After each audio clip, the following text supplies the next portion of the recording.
class and small business, to lower tax rates for hardworking Americans. We nearly doubled the standard deduction for everyone.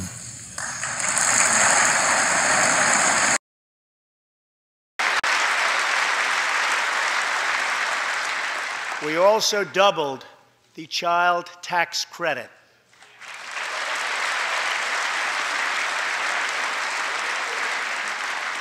A typical family of four making $75,000 will see their tax bill reduced by $2,000, slashing their tax bill in half.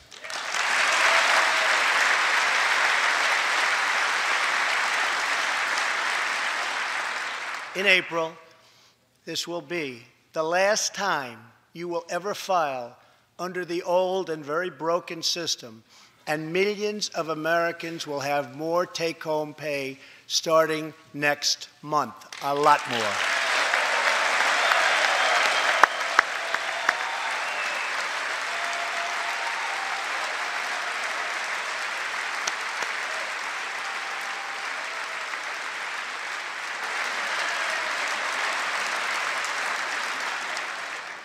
We eliminated an especially cruel tax that fell mostly on Americans making less than $50,000 a year, forcing them to pay tremendous penalties simply because they couldn't afford government-ordered health plans. We repealed the core of the disastrous Obamacare. The individual mandate is now gone. Thank heaven.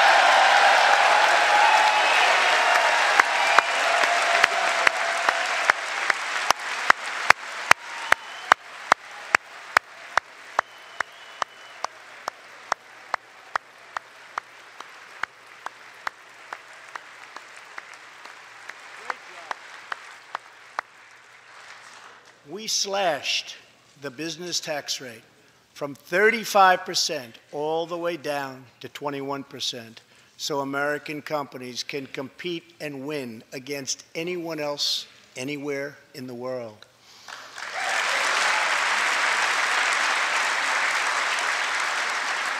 These changes alone are estimated to increase average family income by more than $4,000. A lot of money.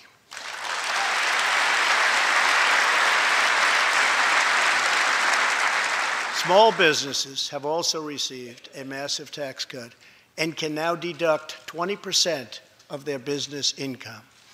Here tonight are Steve Staub and Sandy Keplinger of Staub Manufacturing, a small, beautiful business in Ohio. They've just finished the best year in their 20-year history.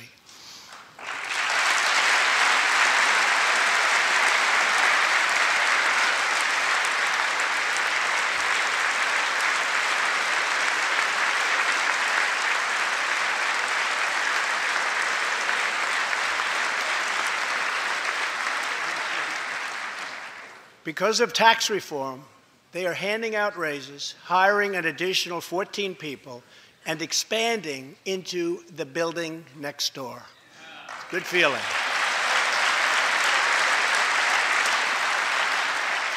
One of Staub's employees, Corey Adams, is also with us tonight. Corey is an all-American worker. He supported himself through high school, lost his job during the 2008 recession, and was later hired by Staub, where he trained to become a welder. Like many hardworking Americans, Corey plans to invest his tax cut raise into his new home and his two daughters' education. Corey, please stand.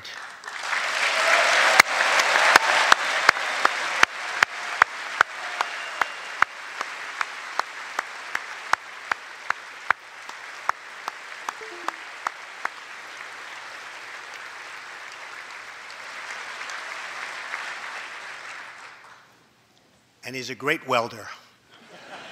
I was told that by the man that owns that company that's doing so well. So congratulations, Corey. Since we passed tax cuts, roughly 3 million workers have already gotten tax cut bonuses, many of them thousands and thousands of dollars per worker, and it's getting more every month, every week. Apple has just announced it plans to invest a total of $350 billion in America and hire another 20,000 workers.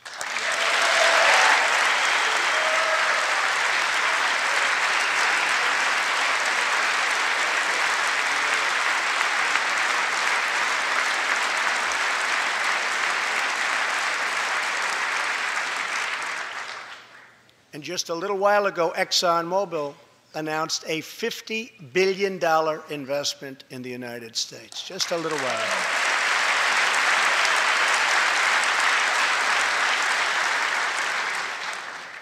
This, in fact, is our new American moment. There has never been a better time to start living the American dream. So to every citizen watching at home tonight, no matter where you've been or where you've come from, this is your time.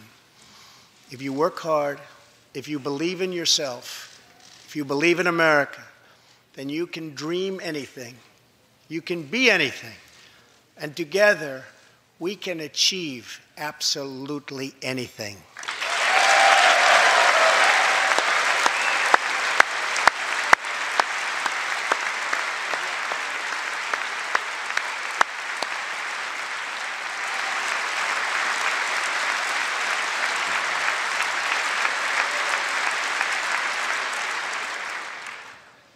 Tonight, I want to talk about what kind of future we're going to have and what kind of a nation we're going to be.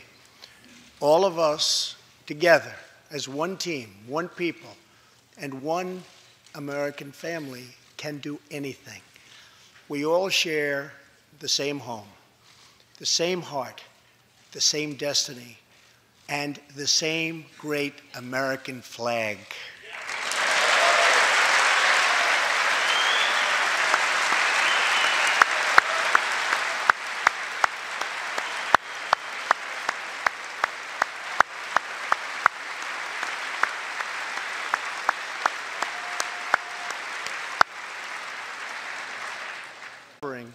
The American way. In America, we know that faith and family, not government and bureaucracy, are the center of American life. The motto is, "In God we trust."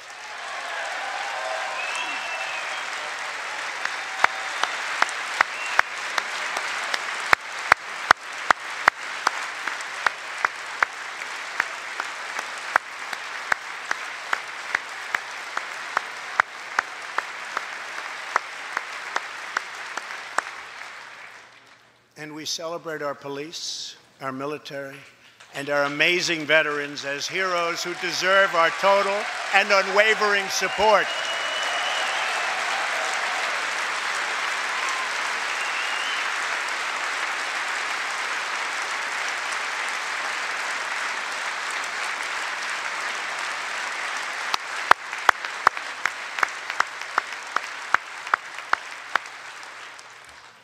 Here tonight is Preston Sharp, a 12-year-old boy from Redding, California, who noticed that veterans' graves were not marked with flags on Veterans Day. He decided all by himself to change that and started a movement that has now placed 40,000 flags at the graves of our great heroes. Preston, a job well done.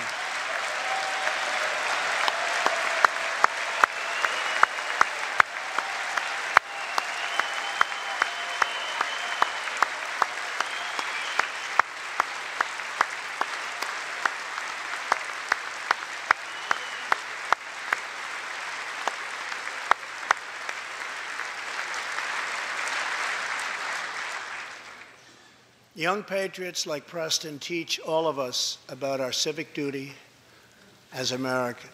And I met Preston a little while ago, and he is something very special that I can tell you. Great future. Thank you very much for all you've done, Preston. Thank you very much. Preston's reverence for those who have served our nation reminds us of why we salute our flag, why we put our hands on our hearts for the Pledge of Allegiance, and why we proudly stand for the national anthem.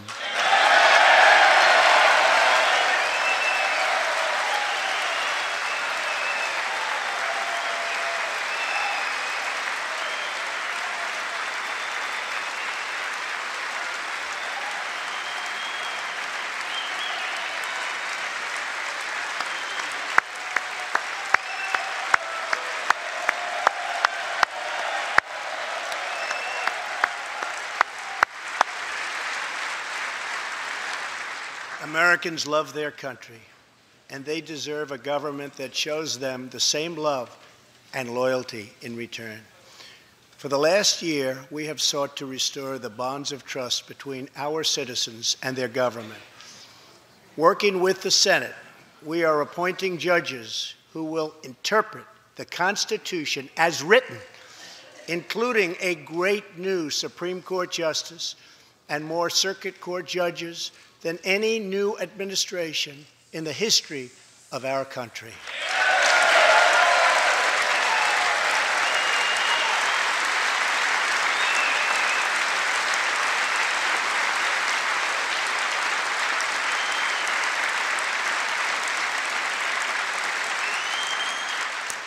We are totally defending our Second Amendment and have taken historic actions to protect religious liberty.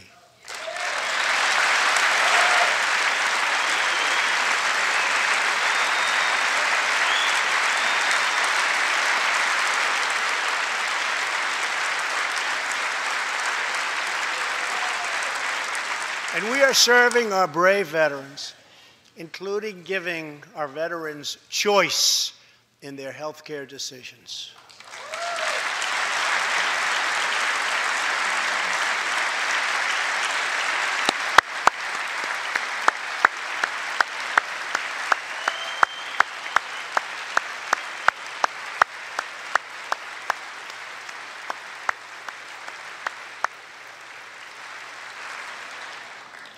Last year, Congress also passed, and I signed, the landmark VA Accountability Act.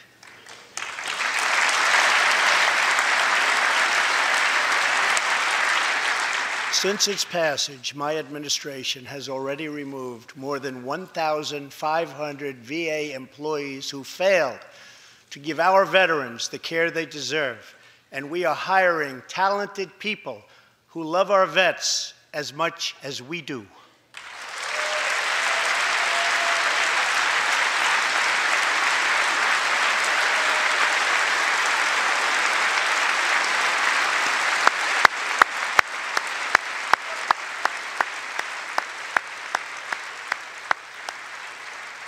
And I will not stop until our veterans are properly taken care of, which has been my promise to them from the very beginning of this great journey.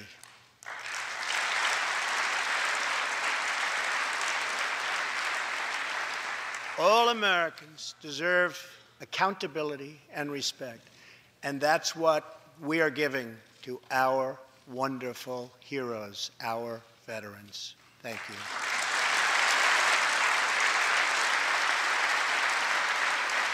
So tonight I call on Congress to empower every cabinet secretary with the authority to reward good workers and to remove federal employees who undermine the public trust or fail the American people.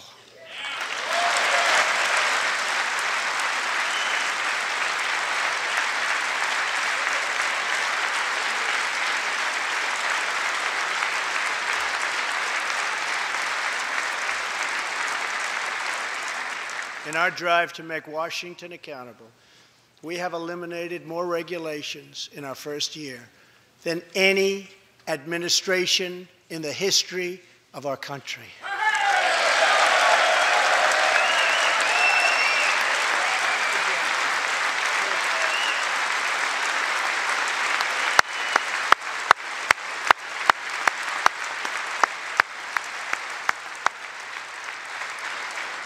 We We have ended the war on American energy, and we have ended the war on beautiful, clean coal.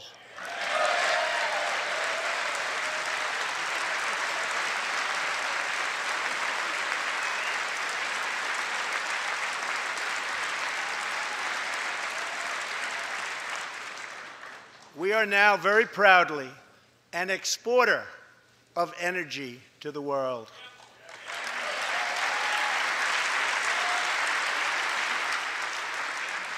In Detroit, I halted government mandates that crippled America's great, beautiful auto workers so that we can get Motor City revving its engines again, and that's what's happening.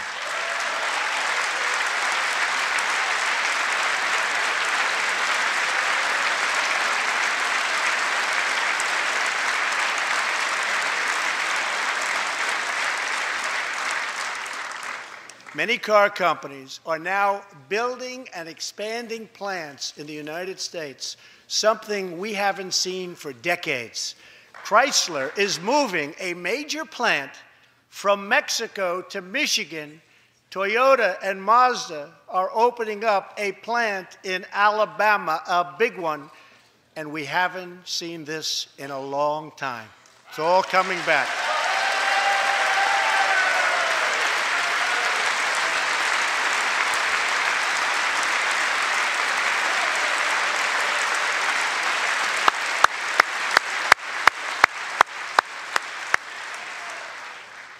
Very soon, auto plants and other plants will be opening up all over our country.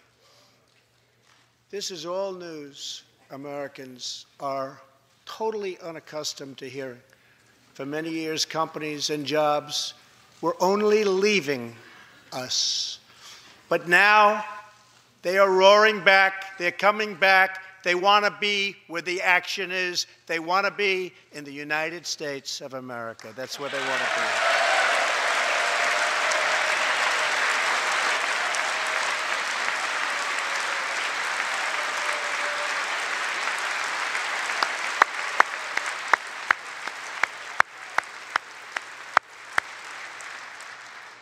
Exciting progress is happening every single day.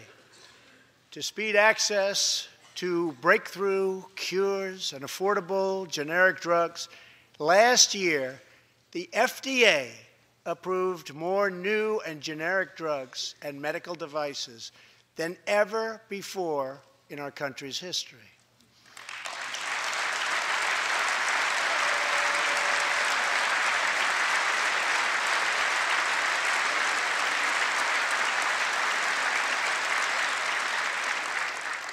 We also believe that patients with terminal conditions, terminal illness, should have access to experimental treatment immediately that could potentially save their lives. People who are terminally ill should not have to go from country to seek a cure. I want to give them a chance right here at home. It's time for Congress to give these wonderful, incredible Americans the right to try.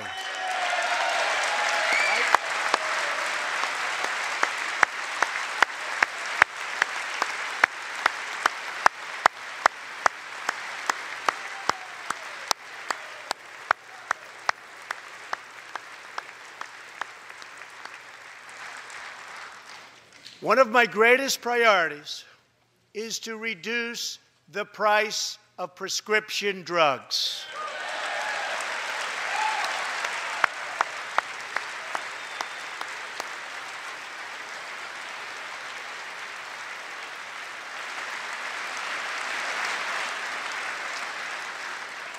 In many other countries, these drugs cost far less than what we pay in the United States, and it's very, very unfair.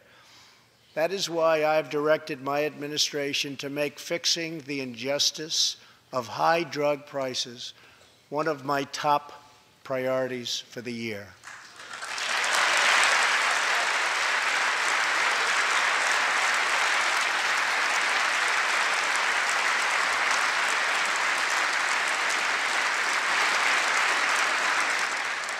and prices will come down substantially.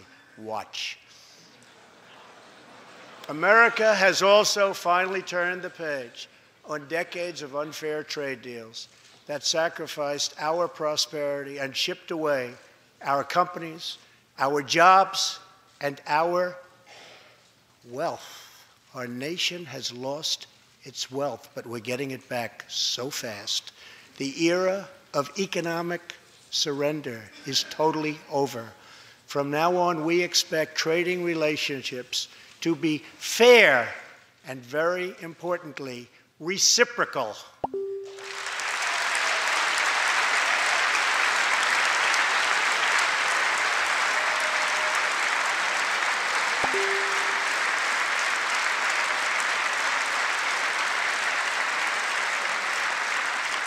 We will work to fix bad trade deals and negotiate new ones, and they'll be good ones, but they'll be fair. And we will protect American workers and American intellectual property through strong enforcement of our trade rules.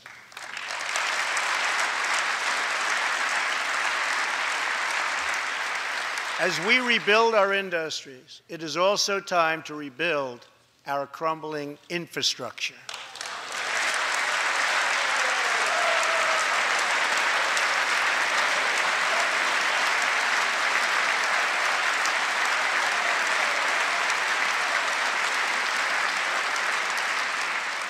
America is a nation of builders.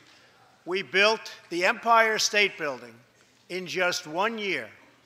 Isn't it a disgrace that it can now take 10 years just to get a minor permit approved for the building of a simple road?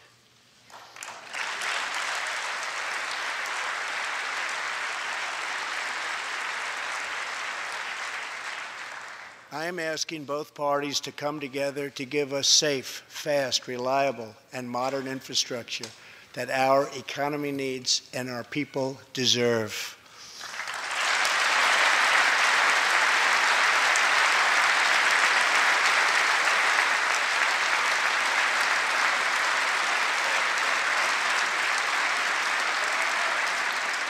Tonight, I'm calling on Congress to produce a bill that generates at least $1.5 trillion for the new infrastructure investment that our country so desperately needs. Every federal dollar should be leveraged by partnering with state and local governments and, where appropriate, tapping into private sector investment to permanently fix the infrastructure deficit, and we can do it.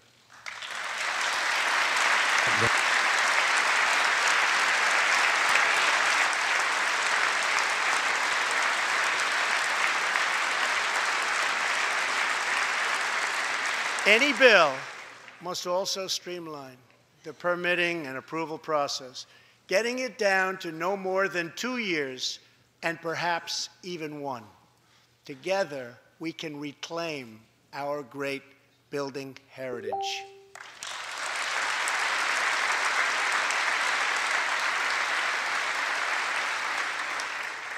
We will build gleaming new roads, bridges, highways, railways, and waterways all across our land. And we will do it with American heart, American hands, and American grit.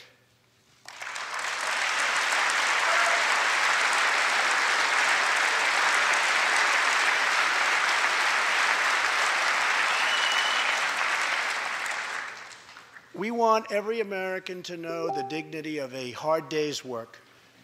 We want every child to be safe in their home at night. And we want every citizen to be proud of this land that we all love so much. We can lift our citizens from welfare to work, from dependence to independence, and from poverty to prosperity.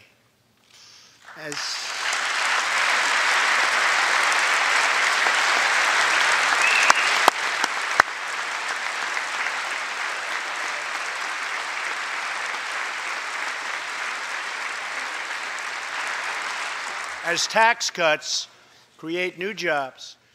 Let's invest in workforce development, and let's invest in job training, which we need so badly.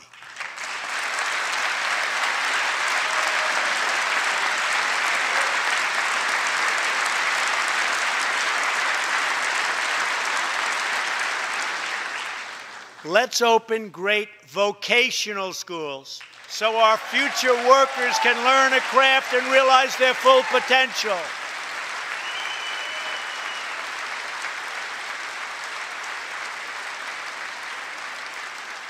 And let's support working families by supporting paid family leave.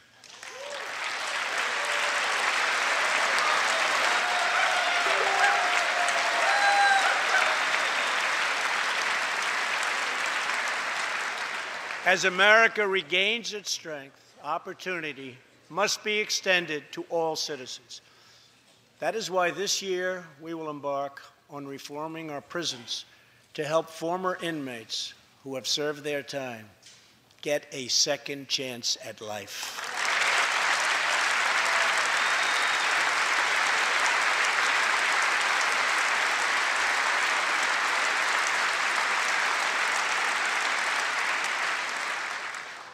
Struggling communities, especially immigrant communities, will also be helped by immigration policies that focus on the best interests of American workers and American families. For decades, open borders have allowed drugs and gangs to pour into our most vulnerable communities. They've allowed millions of low-wage workers to compete for jobs and wages against the poorest Americans. Most tragically, they have caused the loss of many innocent lives. Here tonight are two fathers and two mothers, Evelyn Rodriguez, Freddie Cuevas, Elizabeth Alvarado, and Robert Mickens. Their two teenage daughters, Kayla Cuevas and Nisa Mickens, were close friends on Long Island. But in September 2016, on the eve of Nisa's 16th birthday, such a happy time it should have been, neither of them came home. These two precious girls were brutally murdered while walking together in their hometown. 6 members of the savage MS-13 gang have been charged with Kayla and Nisa's murders. Many of these gang members took advantage of glaring loopholes in our laws to enter the country as illegal, unaccompanied, alien minors and wound up in Kayla and Nisa's high school. Evelyn, Elizabeth, Freddie, and Robert, tonight everyone in this chamber is praying for you. Everyone in America is grieving for you. Please stand. Thank you very much.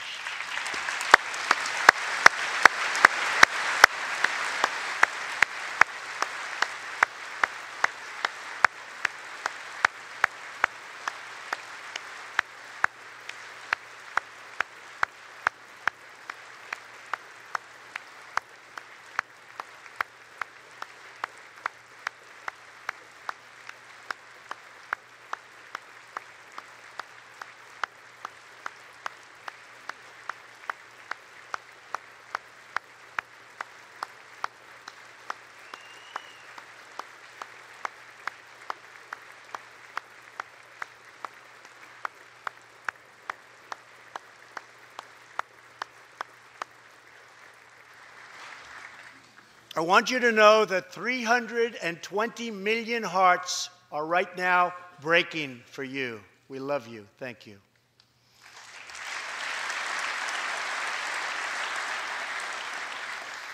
While we cannot imagine the depths of that kind of sorrow, we can make sure that other families never have to endure this kind of pain. Tonight I am calling on Congress to finally close the deadly loopholes that have allowed MS-13 and other criminal gangs to break into our country. We have proposed new legislation that will fix our immigration laws and support our ICE and Border Patrol agents. These are great people. These are great, great people that work so hard in the midst of such danger so that this can never happen again.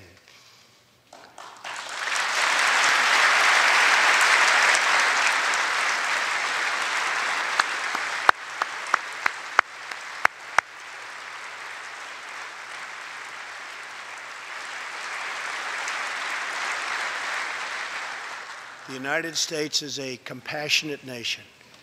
We are proud that we do more than any other country anywhere in the world to help the needy, the struggling, and the underprivileged all over the world.